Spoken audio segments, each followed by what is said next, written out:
നേതാക്കളെ, ഇവിടെ വേദി സദസ്സിനുള്ള HOD-മാർ, അധ്യാപകർ, പ്രിയപ്പെട്ട വിദ്യാർത്ഥിനികളെ, പ്രിയ സഹോദരി സഹോദരന്മാരെ, സുഹൃത്തുക്കളെ, ഏറെ സന്തോഷത്തോടെയും അഭിമാനത്തോടെയുമാണ് ഇന്ന് ഈ വേദിയിൽ നിൽക്കുന്നത്. കേരളത്തിന്റെ മെഡിക്കൽ വിദ്യാഭ്യാസ മേഖലയെ സംബന്ധിച്ചിടത്തോളം എല്ലാ മേഖലകളിലും, അടിസ്ഥാന സൗകര്യ വികസനത്തിലും, മെഡിക്കൽ വിദ്യാഭ്യാസത്തിലും, ചികിത്സാ സേവനത്തിലും ചരിത്രത്തിൽ ഏറ്റവും വലിയ മുന്നേറ്റം നടത്തിയിട്ടുള്ള ഒരു കാലഘട്ടമാണ് ഇത്. കേരളത്തിൽ കഴിഞ്ഞ 9 വർഷക്കാലമായി, പ്രത്യേകിച്ച് ആരോഗ്യ മേഖലയുമായി ബന്ധപ്പെട്ട് ഒട്ടനവധി പ്രവർത്തനങ്ങൾ DMEയുടെ കീഴിലും മെഡിക്കൽ വിദ്യാഭ്യാസ വകുപ്പിലും അതുപോലെ DHSലും നടന്നു വരുന്നുണ്ട്. എങ്ങനെയാണ് ഈ കാലഘട്ടത്തെ, പ്രത്യേകിച്ച് മെഡിക്കൽ വിദ്യാഭ്യാസ ചരിത്രത്തിന്റെ ഈ കാലഘട്ടത്തെ അടയാളപ്പെടുത്തപ്പെടുക? നമുക്കൊന്ന് പരിശോധിച്ച് നോക്കാം. ഈ കാലഘട്ടത്തിൽ മെഡിക്കൽ വിദ്യാഭ്യാസവുമായി ബന്ധപ്പെട്ട് കേരളത്തിൽ ഏറ്റവും അധികം സീറ്റുകൾ, MBBS സീറ്റുകളാണെങ്കിലും പുതിയ 2 കോളേജുകൾ ഒരു വർഷം അനുവദിക്കപ്പെട്ട ഒരു കാലഘട്ടമാണ്. 2023-ൽ നമുക്ക് 22-23-ൽ 2 പുതിയ മെഡിക്കൽ കോളേജുകൾ കേരളത്തിന് അനുവദിക്കപ്പെട്ടു. നഴ്സിംഗ് മേഖലയിൽ സർക്കാരിലും സർക്കാർ ഇതര മേഖലയിലുമായി 15 പുതിയ കോളേജുകൾ ഈ കാലഘട്ടത്തിൽ തുടങ്ങുന്നതിന് നമുക്ക് സാധിച്ചു. 80-ലധികം PG സീറ്റുകൾ വിവിധ മെഡിക്കൽ കോളേജുകളിലായി ഈ കാലഘട്ടത്തിൽ വർദ്ധിപ്പിക്കുന്നതിന്, നേടിയെടുക്കുന്നതിന് നമുക്ക് സാധ്യമായി. ഫെലോഷിപ്പ് പ്രോഗ്രാമുകൾ നമ്മുടെ മെഡിക്കൽ വിദ്യാഭ്യാസ മേഖലയിൽ ആരംഭിക്കുന്നതിന് ഈ കാലഘട്ടത്തിൽ നമുക്ക് കഴിഞ്ഞു. ഇപ്പോ തിരുവനന്തപുരം മെഡിക്കൽ കോളേജിന്റെ കാര്യം മാത്രം നമ്മളൊന്ന് പരിശോധിച്ചു നോക്കിയാൽ എത്ര പുതിയ ഡിപ്പാർട്ട്മെന്റുകൾ ഈ കാലഘട്ടത്തിൽ തുടങ്ങുന്നതിന് നമുക്ക് കഴിഞ്ഞിട്ടുണ്ട്. ക്രിട്ടിക്കൽ കെയർ ഏറ്റവും പ്രധാനമാണ്. ഒരു ടെറിഷറി ലെവൽ ആരോഗ്യ കേന്ദ്രം എന്നുള്ള നിലയിൽ ഏറ്റവും അനിവാര്യമായ, ഏറ്റവും കൂടുതൽ സേവനം നമ്മൾ നൽകുന്ന ഒരു മേഖലയാണ് ക്രിട്ടിക്കൽ കെയർ. ക്രിട്ടിക്കൽ കെയറിന് പ്രത്യേകമായ ഒരു ഡിപ്പാർട്ട്മെന്റ് കേരളത്തിൽ ആദ്യമായി ഈ കാലഘട്ടത്തിൽ തുടങ്ങുന്നതിന് നമുക്ക് സാധിച്ചു. തിരുവനന്തപുരത്ത് നമ്മൾ ആരംഭിച്ചു. ജെനറ്റിക്സ് ഈ കാലഘട്ടത്തിലെ ഒരു അനിവാര്യതയാണ്. ജെനറ്റിക്സ് ഡിപ്പാർട്ട്മെന്റ് ആരംഭിച്ചു. ജീറിയാട്രിക്സ് ഡിപ്പാർട്ട്മെന്റ്, നമ്മുടെ ജനസംഖ്യയിൽ 20% മുതിർന്ന പൗരന്മാരാണ്. 5 പേരെ എടുത്താൽ ഒരാൾ സീനിയർ സിറ്റിസൺ ആണ്. കേരളത്തിൽ അങ്ങോളം ഇങ്ങോളം മെഡിക്കൽ കോളേജുകളിലും ജില്ലാ താലൂക്ക് ആശുപത്രികളിലും ഉൾപ്പെടെ ജീറിയാട്രിക് വാർഡുകൾ ഈ കാലഘട്ടത്തിൽ ആരംഭിച്ചു. പ്രത്യേകമായി വയോജനങ്ങൾക്ക് പരിഗണന നൽകുന്നതിന് വേണ്ടിയിട്ടാണ്. വയോജന കെയറിൽ, ജീറിയാട്രിക് കെയറിൽ പ്രത്യേക ശ്രദ്ധ കൊടുക്കുന്നതിനു വേണ്ടി, പരിശീലനം ലഭ്യമാകുന്നതിനു വേണ്ടി ജീറിയാട്രിക് ഡിപ്പാർട്ട്മെന്റ് ഈ കാലഘട്ടത്തിൽ ആരംഭിച്ചു. പീഡിയാട്രിക് ഗാസ്ട്രോ ഡിപ്പാർട്ട്മെന്റ് ആരംഭിച്ചു. ഫീറ്റൽ മെഡിസിൻ ഡിപ്പാർട്ട്മെന്റ് വളരെ പ്രധാനപ്പെട്ടതാണ്. ഓരോ ഡിപ്പാർട്ട്മെന്റും പ്രധാനപ്പെട്ടതാണ്. ഈ കാലഘട്ടത്തിൽ ആരംഭിച്ചു. ഇന്റർവെൻഷണൽ റേഡിയോളജി പുതിയ യൂണിറ്റ് ആരംഭിച്ചു. എമർജൻസി ഡിപ്പാർട്ട്മെന്റിൽ PG കോഴ്സ് ആരംഭിക്കുന്നതിന് നമുക്ക് കഴിഞ്ഞു. പീഡിയാട്രിക് ഗാസ്ട്രോയിൽ PG കോഴ്സ് ആരംഭിക്കുന്നതിന് വേണ്ടി തസ്തിക സൃഷ്ടിച്ച് അതിലേക്ക് നമ്മൾ എത്തുകയാണ്. ഇന്റർവെൻഷണൽ ന്യൂറോളജി കാലഘട്ടത്തിൽ ആരംഭിക്കുന്നതിന് സാധിച്ചു. രാജ്യത്തെ ICMR-ന്റെ സെന്ററായി നമ്മുടെ ന്യൂറോളജി വിഭാഗത്തെ തെരഞ്ഞെടുക്കുകയും ഇന്റർവെൻഷണൽ ന്യൂറോളജിയിൽ സ്വകാര്യ മേഖലയിൽ ലക്ഷക്കണക്കിന് ചെലവാകുന്ന ഇന്റർവെൻഷൻസ് സൗജന്യമായി, കാസ്പിൽ ഉള്ളവർക്കാണെങ്കിൽ തീർത്തും സൗജന്യമായി, ഇൻഷുറൻസ് പരിരക്ഷയില്ലാത്തവർക്കാണെങ്കിൽ ഏറ്റവും മിതമായ നിലയിൽ ഇവിടെ ചെയ്തു കൊടുക്കുന്നതിന് നമുക്ക് സാധിച്ചു. ഈ കാലഘട്ടത്തിൽ SAT ഡിപ്പാർട്ട്മെന്റ് അപൂർവ രോഗങ്ങളുടെ മികവിന്റെ കേന്ദ്രമായി തിരഞ്ഞെടുക്കപ്പെട്ടു. 2021-22 കാലഘട്ടത്തിൽ കേരളത്തിൽ ആദ്യമായി സ്പൈനൽ മസ്കുലർ അട്രോഫിയുമായി ബന്ധപ്പെട്ട് ഒരു ക്ലിനിക്ക് തുടങ്ങുന്നതിന് സാധിച്ചു. അതിന്റെ തുടർച്ചയായി നമുക്ക് രാജ്യത്ത് 10 കേന്ദ്രങ്ങൾ തിരഞ്ഞെടുത്തപ്പോൾ അപൂർവ രോഗങ്ങൾക്ക് വേണ്ടിയിട്ടുള്ള മികവിന്റെ കേന്ദ്രമായി, സെന്റർ ഓഫ് എക്സലൻസ് ആയി SATയെ തിരഞ്ഞെടുക്കുന്ന സാഹചര്യം ഉണ്ടായി. ഇപ്പോൾ അടുത്തയിടെ നമുക്ക് ദേശീയ തലത്തിൽ തന്നെ അതിന് പ്രത്യേകമായിട്ടുള്ള അഭിനന്ദനം ലഭിച്ചിരുന്നു. ബഹുമാനപ്പെട്ട CMന്റെ നിർദ്ദേശാടിസ്ഥാനത്തിൽ Kerala united against rare diseases ഒരു വയൽ മരുന്നിന് 1.5 ലക്ഷം രൂപയിലധികമാണ്. സാധാരണക്കാരായിട്ടുള്ള ആളുകൾ കുഞ്ഞുങ്ങൾക്ക് വേണ്ടി ഈ മരുന്ന് എങ്ങനെയാണ് കണ്ടുപിടിക്കുക? സാമ്പത്തികമായി ബുദ്ധിമുട്ട് അനുഭവിക്കുമ്പോൾ സൗജന്യമായി മരുന്ന് നൽകുന്ന പദ്ധതി കേരളം ആരംഭിച്ചു, കെയർ. അത് ഇതുമായി ബന്ധപ്പെട്ടിട്ട് ഉള്ളതാണ്. ഇങ്ങനെ ഇത് തിരുവനന്തപുരം മെഡിക്കൽ കോളേജിലെ കാര്യം മാത്രം ഞാനൊന്ന് പരാമർശിച്ചു പോയി എന്നുള്ളത് മാത്രമേ ഉള്ളൂ. ഇനി ചികിത്സാ സേവനങ്ങളുമായി ബന്ധപ്പെട്ട് ഒരു കണക്ക് പരിശോധിച്ചാൽ നമുക്ക് കാര്യങ്ങൾ വ്യക്തമാകും. 10 വർഷം മുൻപ് 2014-15 കാലയളവിൽ വിവിധ ഇൻഷുറൻസിലൂടെ തിരുവനന്തപുരം മെഡിക്കൽ കോളേജിൽ ആളുകൾക്ക് സൗജന്യ ചികിത്സ നൽകിയിരുന്നതിന്റെ തുക 10 കോടി രൂപയാണ്. കഴിഞ്ഞ വർഷം 2024-25 തിരുവനന്തപുരം മെഡിക്കൽ കോളേജിൽ കാസ്പിലൂടെ കാരുണ്യയിലൂടെ സൗജന്യ ചികിത്സ നൽകിയതിന്റെ തുക 87 കോടി രൂപയാണ്. ഇവിടെയാണ് നാം ഈ വ്യത്യാസം കാണേണ്ടതായിട്ട് ഉള്ളത്. അതോടൊപ്പം ഒട്ടനവധി വിവിധ പ്രവർത്തനങ്ങൾ, പദ്ധതികൾ. ഇപ്പൊ ഇന്ന് ബഹുമാനപ്പെട്ട മുഖ്യമന്ത്രി ഇവിടെ ഉദ്ഘാടനം ചെയ്യാൻ പോകുന്നത് 180-ലധികം കോടി രൂപയുടെ 15 പദ്ധതികളുടെ ഉദ്ഘാടനമാണ്. ഈ 180-ലധികം കോടി രൂപയുടെ വിവിധ പദ്ധതികളുടെ ഉദ്ഘാടനം എന്ന് പറയുമ്പോൾ എല്ലാ പദ്ധതികളെ കുറിച്ചും വിശദമായി പറയുന്നതിന് ഈ അവസരം ഞാൻ ഉപയോഗിക്കുന്നില്ല. ഇപ്പൊ ന്യൂക്ലിയർ മെഡിസിനുമായിട്ട് ബന്ധപ്പെട്ട് നമുക്കറിയാം ഏറ്റവും അനിവാര്യമാണ് സ്പെക്ട് സിറ്റിയും സിറ്റിയും ഒക്കെ തന്നെ. നമ്മുടെ മെഡിക്കൽ കോളേജിൽ അത് ഉണ്ടായിരുന്നില്ല. സ്പെക്ട് സിറ്റി 7,67,00,000 രൂപ ചെലവഴിച്ചുകൊണ്ടാണ് ന്യൂക്ലിയർ മെഡിസിൻ വിഭാഗത്തിൽ ഈ സ്പെക്ട് സിറ്റി സ്ഥാപിക്കുവാനായിട്ട് നമുക്ക് കഴിഞ്ഞിട്ടുള്ളത്.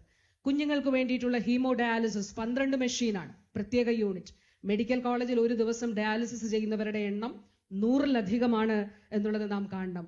SITയിൽ പീഡിയാട്രിക് വിഭാഗത്തിൽ നെഫ്രോ ഡയാലിസിസ് യൂണിറ്റ് നമുക്ക് ആരംഭിക്കാൻ കഴിഞ്ഞു. 2 പദ്ധതികൾ പ്രത്യേകമായിട്ടൊന്ന് എടുത്തു പറഞ്ഞ് എൻ്റെ വാക്കുകൾ അവസാനിപ്പിക്കാൻ ആഗ്രഹിക്കുകയാണ്. അതിലൊന്ന് സ്കിൻ ബാങ്കാണ്. കേരളത്തിൽ ഒരു സർക്കാർ ആശുപത്രിയിലും സ്വകാര്യ മേഖലയിലും സ്കിൻ ബാങ്ക് ഇല്ല.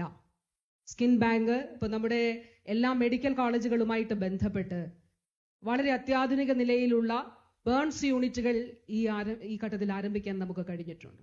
ഇപ്പൊ വിവിധ മെഡിക്കൽ കോളേജിൽ, കോട്ടയം മെഡിക്കൽ കോളേജിലെ നമ്മുടെ തിരുവനന്തപുരം മെഡിക്കൽ കോളേജിലേക്ക് ബേൺസ് യൂണിറ്റ് എന്ന് പറഞ്ഞാൽ വളരെ ശാസ്ത്രീയമായി ചിട്ടപ്പെടുത്തിയിട്ടുള്ള ഓരോ അംശവും, അതിന്റെ ഷവർ എടുക്കുന്നത് ഉൾപ്പെടെയുള്ള എല്ലാ കാര്യങ്ങളും വളരെ ശാസ്ത്രീയമായിട്ട് എങ്ങനെയാണോ അത് ചെയ്യേണ്ടത് ആ നിലയിൽ ചിട്ടപ്പെടുത്തിയിട്ടുള്ളതാണ്. ഒരു സ്കിൻ ബാങ്ക് കേരളത്തിൽ വേണം എന്നുള്ളത് നമ്മുടെ ഒരു ആവശ്യമായിരുന്നു. 3,20,00,000 രൂപ ചെലവഴിച്ചുകൊണ്ട് നമ്മുടെ ബേൺസ് യൂണിറ്റിനൊപ്പം സ്കിൻ ബാങ്കിന്റെ നിർമ്മാണം പൂർത്തിയായി. ബഹുമാനപ്പെട്ട മുഖ്യമന്ത്രി ഇന്ന് അത് ഉദ്ഘാടനം ചെയ്ത് നാടിന് സമർപ്പിക്കുകയാണ്. അതോടൊപ്പം തന്നെ മറ്റൊരു എല്ലാം പ്രധാനപ്പെട്ടതാണ് മറ്റൊരു കാര്യം ബ്രസ്റ്റ് മിൽക്ക് ബാങ്കാണ്. ഈ സർക്കാരിന്റെ കാലഘട്ടത്തിൽ 2022-23 നമ്മൾ ആദ്യം ആരംഭിച്ചത് കോഴിക്കോട് മെഡിക്കൽ കോളേജിലാണ്.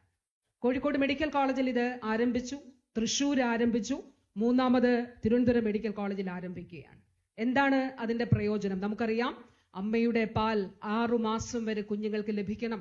പല കുഞ്ഞുങ്ങൾക്കും ചിലപ്പോൾ എല്ലാ കുഞ്ഞുങ്ങളും അല്ല, അമ്മയ്ക്ക് പാലുണ്ടാവില്ല, അല്ലെങ്കിൽ അമ്മ മരണപ്പെട്ടു പോയിട്ടുണ്ടാകും. അമ്മയ്ക്ക് മറ്റെന്തെങ്കിലും രോഗാവസ്ഥയിലൊക്കെ ഉണ്ടെങ്കിൽ ഡോക്ടേഴ്സ് തന്നെ അമ്മയുടെ അനാരോഗ്യം കണക്കിലെടുത്ത് ചിലപ്പോൾ കൊടുക്കേണ്ട എന്ന് പറയുന്ന സാഹചര്യം ഉണ്ടാകും. അങ്ങനെയുള്ള സാഹചര്യങ്ങളിൽ ആരോഗ്യമുള്ള കുഞ്ഞായിട്ട് വളരണമെന്ന കാഴ്ചപ്പാടോടെയാണ് മിൽക്ക് ബാങ്ക് വളരെ പാസ്ചറൈസ് ചെയ്ത് എല്ലാ സംവിധാനങ്ങളോടും കൂടി ആരംഭിച്ചത്. കോഴിക്കോട് മെഡിക്കൽ കോളേജിൽ വളരെ വിജയമായിരുന്നു.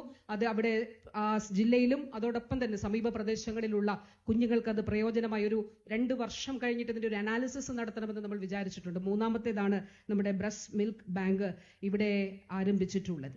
എല്ലാ മേഖലകളുമായിട്ട് ബന്ധപ്പെട്ട് ഇപ്പൊ എമർജൻസി മെഡിസിൻ ഡിപ്പാർട്ട്മെന്റ്, ഞാൻ നേരത്തെ SITയുടെ കാര്യം പറഞ്ഞു, സെന്റർ ഓഫ് എക്സലൻസ് ആയി തെരഞ്ഞെടുത്തു. എമർജൻസി മെഡിസിൻ ഡിപ്പാർട്ട്മെന്റിനെ ICMR സെന്റർ ഓഫ് എക്സലൻസ് ആയിട്ട് തെരഞ്ഞെടുത്തുകൊണ്ട് അത് രാജ്യത്തെ തന്നെ വളരെ ചുരുക്കം എമർജൻസി യൂണിറ്റ് ഡിപ്പാർട്ട്മെന്റ്സ് മാത്രമേ തെരഞ്ഞെടുത്തിട്ടുള്ളൂ. അത് തിരുവനന്തപുരം മെഡിക്കൽ കോളേജിനെ തെരഞ്ഞെടുത്താണ് മുന്നോട്ട് പോകുന്നത്. സന്തോഷവും അഭിമാനവുമുള്ള ഒരു കാര്യം, ആദ്യമായി ദേശീയ റാങ്കിങ്ങിൽ കേരളത്തിലെ തിരുവനന്തപുരം മെഡിക്കൽ കോളേജ് ഉൾപ്പെടുന്നത് 2022-23 വർഷമാണ്. തിരുവനന്തപുരം മെഡിക്കൽ കോളേജും നമ്മുടെ ഡെന്റൽ കോളേജും ഉൾപ്പെട്ടു. ഇപ്പോൾ സർക്കാർ മെഡിക്കൽ നമുക്ക് മുന്നിലുള്ളതൊക്കെ എയിംസും മറ്റു ഓട്ടോണമസ് സ്ഥാപനങ്ങളാണ്. സർക്കാർ മെഡിക്കൽ കോളേജുകളുടെ നോക്കിയാൽ നമുക്ക് ലിസ്റ്റിൽ തന്നെ ഒന്നാമതോ രണ്ടാമതോ ആയി നമ്മൾ വരുന്ന സാഹചര്യമുണ്ട്. ഇതാണ് കേരളത്തിന്റെ മെഡിക്കൽ വിദ്യാഭ്യാസ മേഖലയിലും ചികിത്സാ മേഖലയിലും അതോടൊപ്പം തന്നെ അടിസ്ഥാന സൗകര്യ വികസന മേഖലയിലും ഉണ്ടായിട്ടുള്ള മാറ്റങ്ങളുടെ ഒരു സൂചന മാത്രമേ ഞാൻ നൽകിയിട്ടുള്ളൂ. വളരെ ദീർഘമായി സംസാരിക്കുന്നതിന് ഈ അവസരം ഞാൻ വിനിയോഗിക്കുന്നില്ല. ഒരു കാര്യം എടുത്തു പറയട്ടെ. ഞാൻ നേരത്തെ ഇൻഷുറൻസ് തുകയുടെ കാര്യം പറഞ്ഞു. 8 ഇരട്ടിയിലധികം വർധന ഇൻഷുറൻസ് ലഭിക്കുന്ന രോഗികളുടെ എണ്ണത്തിൽ ഉണ്ടായി. ഇന്റർവെൻഷണൽ ന്യൂറോളജിയിൽ നമ്മുടെ ഈ എത്രയോ ലക്ഷക്കണക്കിന് രൂപ സ്വകാര്യ മേഖലയിൽ ചെലവഴിക്കുന്നതാണ് ഇവിടെ സൗജന്യമായി ചെയ്യുന്നത്.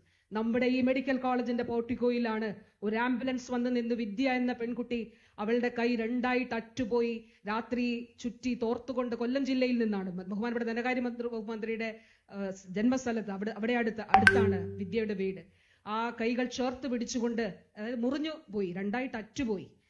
മറ്റൊരു സ്വകാര്യ ആശുപത്രിയിൽ പോയപ്പോൾ ആദ്യം അവിടേക്കാ പോയത്. അപ്പൊ അവര് പറഞ്ഞു 10 ലക്ഷം രൂപയുണ്ടെങ്കിൽ ഞങ്ങൾ ചെയ്യാം, ഇനി ചെയ്താലും ശരിയാകുമെന്ന് ഉറപ്പില്ല എന്ന് പറഞ്ഞു. അപ്പൊ അവര് പറഞ്ഞു ഞങ്ങൾക്ക് 10 ലക്ഷം പോയിട്ട് 1000 രൂപ ഒന്നിച്ചെടുക്കാൻ ഞങ്ങളുടെ കയ്യിലില്ല. രാത്രി അവർ വിളിച്ചു, ഇവിടെ വന്നു. 8 മണിക്കൂറിലധികം നീണ്ട ശസ്ത്രക്രിയ ചെയ്തു, മൾട്ടിപ്പിൾ ശസ്ത്രക്രിയകൾ ചെയ്തു. ഇന്ന് വിദ്യ സ്വന്തം മകനെ, ഭർത്താവാണ് ആക്രമിച്ചത്, സ്വന്തം മകനെ മാറോട് ചേർത്ത് പിടിച്ചുകൊണ്ട് അവൾ അഭിമാനത്തോടെ ഈ സമൂഹത്തിൽ ജീവിക്കുന്നുണ്ടെങ്കിൽ അത് തിരുവനന്തപുരം മെഡിക്കൽ കോളേജിലെ ടീമിന്റെ വളരെ ആത്മാർത്ഥമായിട്ടുള്ള ശ്രമം അതിന്റെ പിന്നിലുണ്ട് എന്നുള്ളത്. ഈ ഒറ്റ ഉദാഹരണം ഞാൻ പറഞ്ഞത് എന്താണ് തിരുവനന്തപുരം ഉൾപ്പെടെയുള്ള മെഡിക്കൽ കോളേജുകൾ കേരളത്തിലെ സാധാരണക്കാർക്ക് എന്നുള്ളത് കാണിക്കുന്നതിന് വേണ്ടിയിട്ടാണ്. നിരാലംബരും നിസ്സഹായരുമായിട്ടുള്ള ആളുകൾക്ക് അതിൽ എത്ര കണ്ട് വർധന ഉണ്ടായി എന്നുള്ളത് ഈ കണക്ക് പരിശോധിച്ചാൽ നമുക്ക് മനസ്സിലാവും.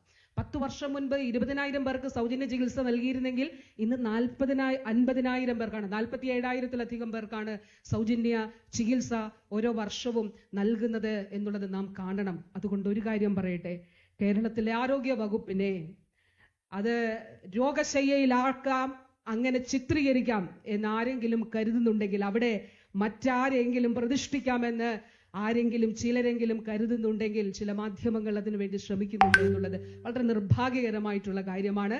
പക്ഷെ എത്ര ശ്രമിച്ചാലും ഞങ്ങൾ കൂടുതൽ ശക്തിയോടെ, കൂടുതൽ വീറോടുകൂടി പ്രവർത്തിച്ച് ഈ നാട്ടിലെ സാധാരണക്കാരെ ചേർത്തു പിടിച്ച് തന്നെ മുന്നോട്ട് പോകും എന്ന് പറഞ്ഞുകൊണ്ട് എന്റെ വാക്കുകൾ അവസാനിപ്പിക്കുന്നു. ആദരണീയനായിട്ടുള്ള മുഖ്യമന്ത്രി ശ്രീ പിണറായി വിജയൻ അദ്ദേഹത്തെ ഔപചാരികമായിട്ടുള്ള ഉദ്ഘാടനം നിർവഹിക്കുന്നതിന് വേണ്ടി ക്ഷണിച്ചുകൊള്ളുന്നു.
സഹോദരി സഹോദരന്മാരെ,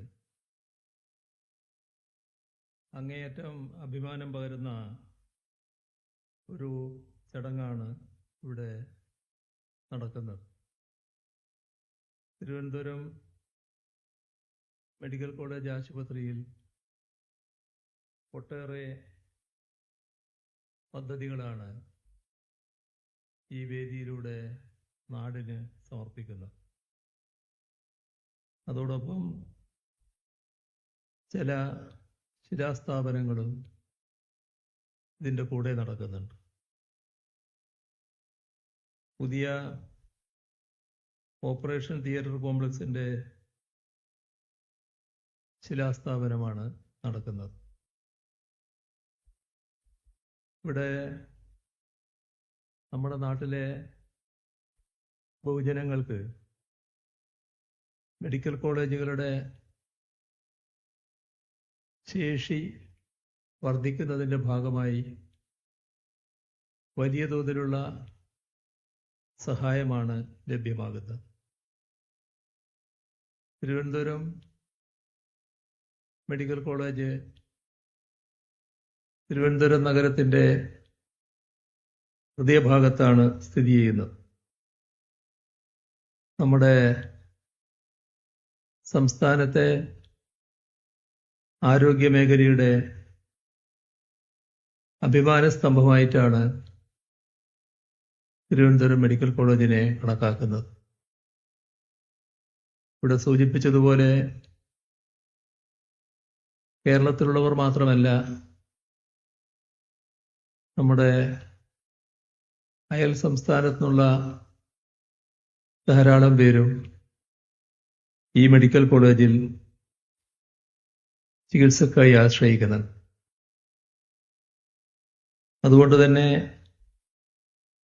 ഈ സ്ഥാപനത്തെ ശാക്തീകരിക്കുന്നതിൽ പ്രതിജ്ഞാബദ്ധമായ നിലപാടാണ് സംസ്ഥാന സർക്കാർ പുലർത്തി വന്നിട്ടുള്ളത്. ഇവിടെ കഴിഞ്ഞ 9 വർഷക്കാലമായി നടന്നു വരുന്ന പ്രവർത്തനങ്ങളെക്കുറിച്ച് ബഹുമാന്യായ അധ്യക്ഷ സൂചിപ്പിക്കുകയുണ്ടായി. ഈ സ്ഥാപനത്തിൻ്റെ മാത്രം കണക്കെടുത്താൽ കഴിഞ്ഞ 9 വർഷക്കാലത്തിനുള്ളിൽ 2070 കോടി രൂപ സംസ്ഥാന സർക്കാർ ഇവിടെ ചെലവഴിച്ചിട്ടുണ്ട്. ഇതിൻ്റെ ഫലമായി ഇവിടുത്തെ ഭൗതിക സാഹചര്യം മാത്രമല്ല, രോഗീ പരിചരണത്തിലും വലിയ മെച്ചമുണ്ടാക്കാൻ സാധിച്ചു. ഇവിടെ ഇന്ന് ഉദ്ഘാടനം ചെയ്യുന്നതും ശിലാസ്ഥാപനം നിർവഹിക്കുന്നതുമായ പദ്ധതിയിലെല്ലാം നമ്മുടെ നാടിൻ്റെ ആരോഗ്യ സംരക്ഷണ നയങ്ങളുടെ പ്രതിഫലനം കാണാൻ കഴിയും. നമ്മുടെ ബഹുജനങ്ങളുടെ ആരോഗ്യവും ജീവിതവും മെച്ചപ്പെടുത്താനുള്ള സംസ്ഥാനത്തിൻ്റെ നിശ്ചയദാർഢ്യത്തിൻ്റെ പ്രതീകങ്ങളാണ് ഇവയെല്ലാം. നമ്മുടെ കിഫ്ബി ഫണ്ട് ഉപയോഗിച്ചാണ് നാടിൻ്റെ വിവിധ വികസന പദ്ധതികൾ നടപ്പാക്കാൻ നമുക്ക് കഴിഞ്ഞിട്ടുള്ളത്. എല്ലാവർക്കും അറിയാവുന്നതുപോലെ 2016 സർക്കാർ അധികാരത്തിൽ വരുമ്പോൾ നാടിൻ്റെ അഭിമാന സ്തംഭങ്ങളായ മേഖലകൾ വലിയ തോതിലുള്ള തകർച്ചയും പ്രതിസന്ധിയും നേരിടുകയായിരുന്നു. വിദ്യാഭ്യാസ രംഗം, ആരോഗ്യ മേഖല, ഇതെല്ലാം നേരത്തെ മുതൽ നമ്മുടെ നാടിൻ്റെ അഭിമാന മേഖലകളാണ്. പക്ഷെ അവയടക്കം എല്ലാ മേഖലയും കടുത്ത പ്രയാസത്തിലായി. വലിയ പുറകോട്ട് പോക്ക് സംഭവിച്ചു. ഇതിന് ഇടയാക്കിയത് ആവശ്യമായ കാര്യങ്ങൾ യഥാസമയം ചെയ്യാൻ കഴിഞ്ഞില്ല എന്നതാണ്. 2016 സർക്കാർ അധികാരത്തിൽ വന്നപ്പോൾ ഞങ്ങൾ ആലോചിച്ചൊരു കാര്യം, എങ്ങനെയാണ് ഈ ആവശ്യങ്ങളെല്ലാം നിറവേറ്റുക. സാധാരണ നിറവേറ്റുന്ന വഴി എല്ലാവർക്കും അറിയാം. സർക്കാരിൻ്റെ ഖജനാവിൻ്റെ ശേഷിക്കനുസരിച്ച് ബജറ്റിലൂടെ പദ്ധതികൾ നിർദ്ദേശിക്കുക, അവ നടപ്പാക്കുക എന്താണ്. ആ സാധാരണ നില അംഗീകരിച്ചാൽ നമ്മുടെ സംസ്ഥാനത്തിൻ്റെ ഖജനാവിൻ്റെ ശേഷിക്കുറവ് ആവശ്യങ്ങൾ നിറവേറ്റുന്നതിന് വലിയ തടസ്സമായി മാറും. എന്ന് പറഞ്ഞാൽ ഇന്ന് ചെയ്യേണ്ട കാര്യങ്ങൾ ഇന്ന് ചെയ്യാൻ കഴിയില്ല. ദശാബ്ദങ്ങൾ എടുത്തുകൊണ്ട് മാത്രമേ ചില കാര്യങ്ങൾ പൂർത്തിയാക്കാനാവൂ. അപ്പോഴേക്കും ആ മേഖല വല്ലാതെ പുറകോട്ട് പോകും, നാടിന് വലിയ തകർച്ചയും സംഭവിക്കും. ഇത് ഗൗരവമായ ഒരു വിഷയമായി കണ്ട് എങ്ങനെയാണ് ഇതിന് പരിഹാരം കാണാനാവുക എന്നതിനെക്കുറിച്ച് ആലോചിച്ചു. അതിൽ അന്ന് സർക്കാർ കണ്ടത് പുതിയൊരു ധനസ്രോതസ് കണ്ടെത്തണം. നമ്മുടെ ഖജനാവിനെ മാത്രം ആശ്രയിച്ചുകൊണ്ടുള്ള വികസന പദ്ധതികൾ, അതിൽ മാത്രം നിന്നാൽ കാലാനുസൃതമായ പുരോഗതി നമുക്ക് നേടാൻ കഴിയില്ല. അങ്ങനെയാണ് നാം കിഫ്ബിയെ പുനർജീവിപ്പിക്കുന്നത്. കിഫ്ബി പുനർജീവിപ്പിക്കപ്പെട്ടപ്പോൾ അന്ന് സർക്കാർ പറഞ്ഞത് ഈ 5 വർഷം ഞങ്ങൾ കിഫ്ബിയിലൂടെ 50,000 കോടി രൂപയുടെ പശ്ചാത്തല സൗകര്യ വികസന പദ്ധതികൾ നടപ്പാക്കുമെന്നാണ്.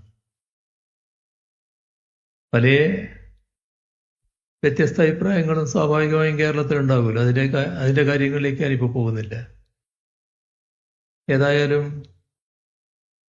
ഇതൊന്നും നടക്കാൻ പോകുന്നതല്ല എന്ന് ചിലരെങ്കിലും പറയുന്ന നിലയുണ്ടായി. മലർപ്പൊടിക്കാരൻ്റെ സ്വപ്നമാണ് എന്ന് പറഞ്ഞവർ വരെയുണ്ട്. പക്ഷേ 2021 ആയപ്പോൾ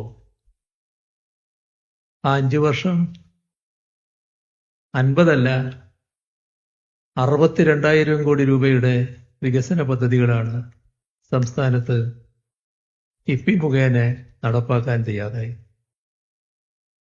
ഇപ്പോ അത് അവിടുന്ന് ഉയർന്ന് 90,000 കോടി രൂപയിലേക്ക് എത്തിയിരിക്കുക.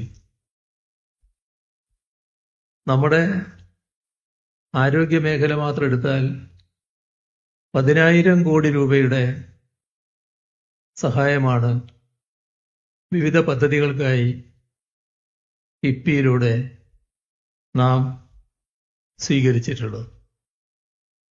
ഇവിടെ പദ്ധതികളുടെ ഏറെക്കുറെ വിശദാംശങ്ങൾ നേരത്തെ വ്യക്തമാക്കുകയുണ്ടായി. പുതിയ MLT ബ്ലോക്ക് ഇന്നു മുതൽ പ്രവർത്തനം ആരംഭിക്കും. അതോടൊപ്പം പുതിയ ഓപ്പറേഷൻ തിയേറ്ററിൻ്റെ നിർമ്മാണോദ്ഘാടനവും ഇന്ന് നടക്കുന്നു. നിലവിലുള്ള 3 കാത്ത് ലാബുകൾക്ക് പുറമെ പുതിയൊരു കാത്ത് ലാബ് കൂടി ഇന്ന് ആരംഭിക്കുന്നു. ന്യൂക്ലിയർ മെഡിസിൻ വിഭാഗത്തിൽ സ്ഥാപിച്ച സ്പെക്ട് CT സ്കാൻ, അതേപോലെ തന്നെ സ്ലൈസ് CT യൂണിറ്റ് ഇവിടെ പറഞ്ഞ ബ്രസ്റ്റ് മിൽക്ക് ബാങ്ക് ജീവാമൃതം എന്ന പേരിൽ സ്ഥാപിച്ചത്. അതോടൊപ്പം സ്കിൻ ബാങ്ക് ഇതെല്ലാം ഇവിടെ പറഞ്ഞു കഴിഞ്ഞതാണ്. അവിടെയെല്ലാം ഉദ്ഘാടനവും ഇന്നിവിടെ നടക്കുകയാണ്. നമ്മുടെ ലോകോത്തര നിലവാരത്തിൽ കൂടുതൽ കിടക്കുകളും ആധുനിക സൗകര്യങ്ങളോടും കൂടി സജ്ജീകരിച്ച പീഡിയാട്രിക് നെഫ്രോ വാർഡ് ഇന്ന് ഉദ്ഘാടനം ചെയ്യപ്പെടുന്നു. DM പീഡിയാട്രിക് നെഫ്രോളജി കോഴ്സ് ആരംഭിക്കുന്നതിന് സൗകര്യമൊരുക്കുന്നതിനാണ് ഇത്തരത്തിൽ വാർഡ് സജ്ജീകരിച്ചിട്ടുള്ളത്. നമ്മുടെ സംസ്ഥാനത്ത് ആദ്യമായാണ് DM പീഡിയാട്രിക് നെഫ്രോളജി കോഴ്സ് ആരംഭിക്കുന്നത് എന്ന പ്രത്യേകത കൂടി ഇതിലുണ്ട്. രോഗീ സൗഹൃദ ജനകീയ ആരോഗ്യ നയം ഇതാണ് സംസ്ഥാനത്ത് നടപ്പായിക്കൊണ്ടിരിക്കുന്നത്. അതിൻ്റെ പ്രതിഫലനമാണ് ഈ ഓരോ പദ്ധതി. ഇത്തരം പുതിയ സൗകര്യങ്ങളാകെ മെഡിക്കൽ കോളേജിൻ്റെ രോഗീ പരിചരണ കാര്യത്തിൽ വിപ്ലവകരമായ മാറ്റങ്ങളാണ് കൊണ്ടുവരിക. കൂടുതൽ വേഗത്തിലും കൃത്യതയോടെയും രോഗം നിർണയിക്കുന്നതിന്, അതുവഴി ഫലപ്രദമായ ചികിത്സ നൽകുന്നതിന് ഇവയെല്ലാം ഉപകരിക്കും. അതോടൊപ്പം തന്നെ സാധാരണക്കാരൻ്റെ ചികിത്സാ ചെലവ് കുറക്കുന്നതിനും സമയനഷ്ടം ഒഴിവാക്കുന്നതിനും സഹായിക്കും. കേരളത്തിൻ്റെ ആരോഗ്യരംഗം അത് സർക്കാർ ആശുപത്രികൾ മാത്രമല്ല, സ്വകാര്യ ആശുപത്രികളും വലിയ സംഭാവനയും പങ്കും വഹിക്കുന്നതാണ്.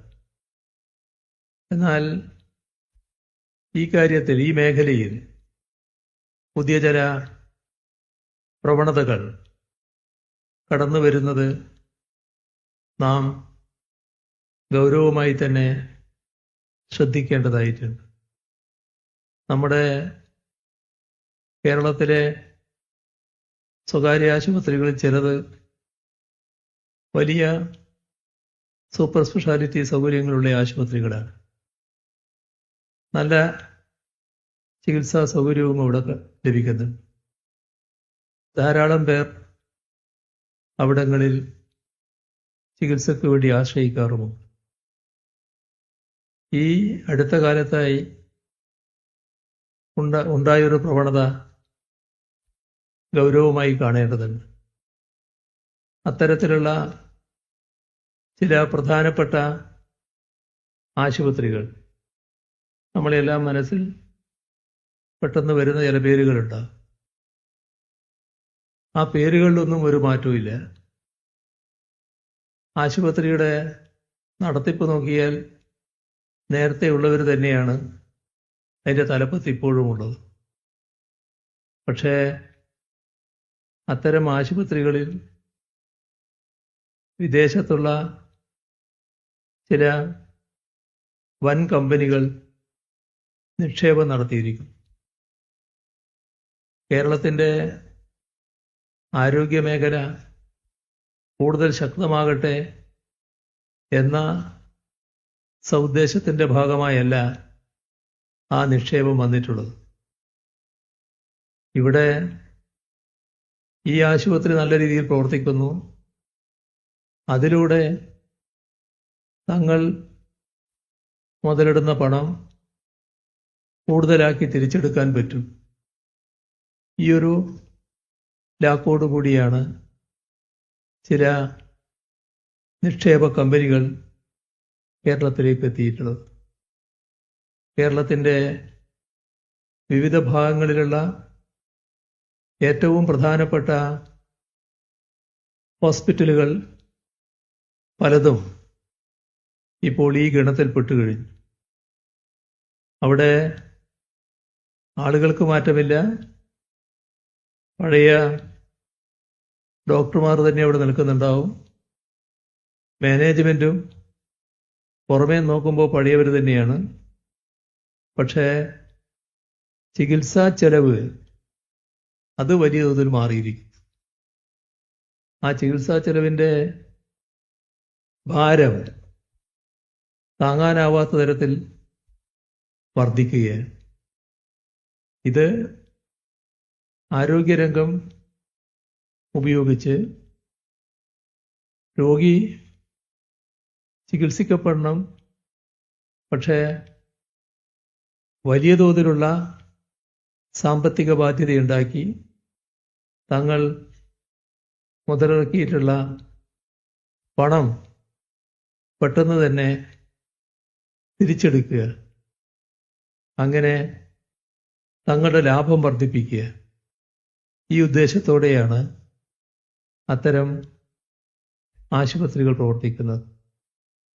ഇത് കേരളത്തിൻ്റെ ആരോഗ്യരംഗത്ത് ഒരു പുതിയ പ്രശ്നമായിട്ട് തന്നെ മാറുകയാണ് എന്ന് നാം കാണുന്നു. അവിടെയാണ് നമ്മുടെ മെഡിക്കൽ കോളേജുകളുടെ പ്രസക്തി നിൽക്കുന്നത്. കേരളത്തിലെ മെഡിക്കൽ കോളേജുകളുടെ ശേഷിയെ വെല്ലുന്ന സൂപ്പർ സ്പെഷ്യാലിറ്റി ഹോസ്പിറ്റലുകൾ നമ്മുടെ നാട്ടിൽ വിരളമാണ്. കാരണം അത്രത്തോളം മെഡിക്കൽ കോളേജുകളുടെ ശേഷി വർദ്ധിപ്പിക്കാൻ നമുക്ക് കഴിഞ്ഞിരിക്കുന്നു. കേരളത്തിൻ്റെ ആരോഗ്യ മേഖലയിൽ വന്ന മാറ്റങ്ങൾ പരിശോധിച്ചാൽ, നേരത്തെ ഇവിടെ പറഞ്ഞു, പ്രാഥമിക ആരോഗ്യ കേന്ദ്രങ്ങൾ മുതൽ മെഡിക്കൽ കോളേജ് ആശുപത്രി വരെയുള്ള ചികിത്സാലയങ്ങളുടെ മാറ്റങ്ങളെക്കുറിച്ച് ആർക്കും ബോധ്യമാകുന്നൊരു കാര്യമാണ്. നവകേരള കർമ്മ പദ്ധതിയുടെ ഭാഗമായി ആർദ്രം മിഷൻ പ്രഖ്യാപിച്ച് നമ്മുടെ നാട്ടിലെ ആരോഗ്യ മേഖലയ്ക്ക് വലിയ തോതിലുള്ള മാറ്റങ്ങളാണ് ഉണ്ടാക്കാൻ നമുക്ക് കഴിഞ്ഞിട്ടുള്ളത്. ഇപ്പോൾ നമ്മുടെ കുടുംബാരോഗ്യ കേന്ദ്രങ്ങൾ തന്നെ വലിയ ചികിത്സാലയങ്ങളായി മാറിയിരിക്കുകയാണ്. ഇവിടെ കേരളത്തിൻ്റെ ഒരു പ്രത്യേകത, ഒരു വർഷം സൗജന്യ ചികിത്സക്കായി 1600 കോടിയോളം രൂപയാണ് നമ്മുടെ സംസ്ഥാനം ചെലവഴിക്കുന്നത്. അപ്പോൾ അതിനോടൊപ്പം തന്നെ വ്യത്യസ്തങ്ങളായ വികസന പദ്ധതികൾ, അതിലൂടെ ആരോഗ്യമേഖലയുടെ ശേഷി അനുദിനം വർദ്ധിച്ചു വരികയാണ്. ഇതിൻ്റെയൊക്കെ ഫലമായാണ് നമ്മുടെ ആരോഗ്യ മേഖലയ്ക്ക് ദേശീയ തലത്തിൽ തന്നെയുള്ള വലിയ അംഗീകാരം ലഭിച്ചുകൊണ്ടിരിക്കുന്നത്. കഴിഞ്ഞ ദിവസം വയനാട് നൂൽപ്പുഴയിലുള്ള കുടുംബാരോഗ്യ കേന്ദ്രം നീതി ആയോഗ് വൈസ് ചെയർമാൻ സുമൻ ബേറി സന്ദർശിക്കുകയുണ്ടായി. അദ്ദേഹം മുക്തകണ്ഠം അവിടെ വെച്ച് കേരളത്തിലെ ആരോഗ്യ മേഖലയെ പ്രശംസിക്കുന്നതും നമ്മൾ കണ്ടു. കേരളത്തിലെ ആരോഗ്യ മേഖലയുടെ യഥാർത്ഥ ശേഷിയാണ് ഇതിലൂടെയെല്ലാം വ്യക്തമാകുന്നത്. വിവിധ മേഖലകളിലുള്ള പ്രവർത്തനങ്ങളും നല്ലതുപോലെ നടത്താൻ മെഡിക്കൽ കോളേജ് ആശുപത്രികൾക്ക് കഴിയുന്നു. അതിൻ്റെ ഭാഗമായി അവയവമാറ്റ ശസ്ത്രക്രിയകളും നല്ലതുപോലെ സംഘടിപ്പിക്കാൻ കഴിയുന്നു. അവയവമാറ്റ ശസ്ത്രക്രിയ ഏറ്റവും കൂടുതൽ നടത്തിയ സ്ഥാപനം എന്ന ഖ്യാതിയും ഇതിനിടയിൽ നേടിയെടുക്കാൻ ഇവിടെ കഴിഞ്ഞിട്ടുണ്ട്. നമ്മുടെ ഈ ആശുപത്രിയിൽ ആയിരക്കണക്കിന് ആളുകളാണ് ഓരോ ദിവസവും രോഗികളായി എത്തുന്നത്. 3500 മുതൽ 4000 വരെ രോഗികളെത്തുന്ന ആശുപത്രിയാണിത്. അപ്പോൾ ഇതിൻ്റെ മികവിനെക്കുറിച്ച് എത്ര പറഞ്ഞാലും തീരില്ല എന്നതാണ് കാണേണ്ടത്. ഇവിടെ പറഞ്ഞു, ചരിത്രത്തിൽ ആദ്യമായി ദേശീയ റാങ്കിംഗ് പട്ടികയിൽ മെഡിക്കൽ കോളേജും ഡെന്റൽ കോളേജും കഴിഞ്ഞ വർഷം എത്തിയ കാര്യം. അതോടൊപ്പം തന്നെ നമ്മുടെ ഇവിടെ ആരംഭിക്കുന്ന വിവിധ പദ്ധതികളെക്കുറിച്ചും നേരത്തെ വ്യക്തമാക്കുകയുണ്ടായി. ഇതെല്ലാം മാറ്റങ്ങളാണ്, ജനങ്ങളെ കണ്ടുകൊണ്ടുള്ള മാറ്റങ്ങളാണ്. ആരോഗ്യരംഗത്ത് വലിയ സ്ഫോടനാത്മകമായ മാറ്റങ്ങൾ, അതിനാണ് ഇതിലൂടെ നമുക്ക് നേതൃത്വം കൊടുക്കാൻ കഴിഞ്ഞിട്ടുള്ളത്. ഇത്തരം കാര്യങ്ങൾ പരിശോധിച്ചാൽ രാജ്യത്തെ ആരോഗ്യരംഗത്തെ മികച്ച സ്ഥാനത്താണ് കേരളം നിൽക്കുന്നത്. നമ്പർ 1 നിലയിലേക്ക് കേരളം നിൽക്കുന്നു. ഇതുപോലെ വിവിധ മേഖലകൾ നമുക്ക് 1ാം സ്ഥാനത്ത് എത്താൻ കഴിഞ്ഞിട്ടുണ്ട്. ദേശീയ തലത്തിലുള്ള ഈ 1ാം സ്ഥാനം അതുകൊണ്ട് മാത്രം നാം തൃപ്തിപ്പെട്ടുകൂടാ. ഇനിയും കൂടുതൽ മികവിലേക്ക് നമുക്ക് ഉയരാൻ കഴിയേണ്ടതായിട്ടുണ്ട്.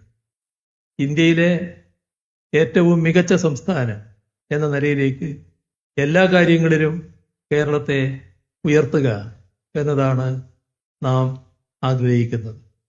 അക്കാര്യത്തിൽ എല്ലാവരുടെയും സഹായവും സഹകരണവും പിന്തുണയും ഉണ്ടാകണമെന്ന് അഭ്യർത്ഥിച്ചുകൊണ്ട് ഈ പറഞ്ഞ എല്ലാ പദ്ധതികളുടെയും ശിലാസ്ഥാപനമടക്കമുള്ള കാര്യങ്ങൾ എല്ലാറ്റിൻ്റെയും ഉദ്ഘാടനം നിർവഹിച്ചത് അറിയിച്ചുകൊണ്ട് അവസാനിപ്പിക്കുന്നു. നിങ്ങൾക്കെൻ്റെ സ്നേഹാഭിവാദങ്ങൾ.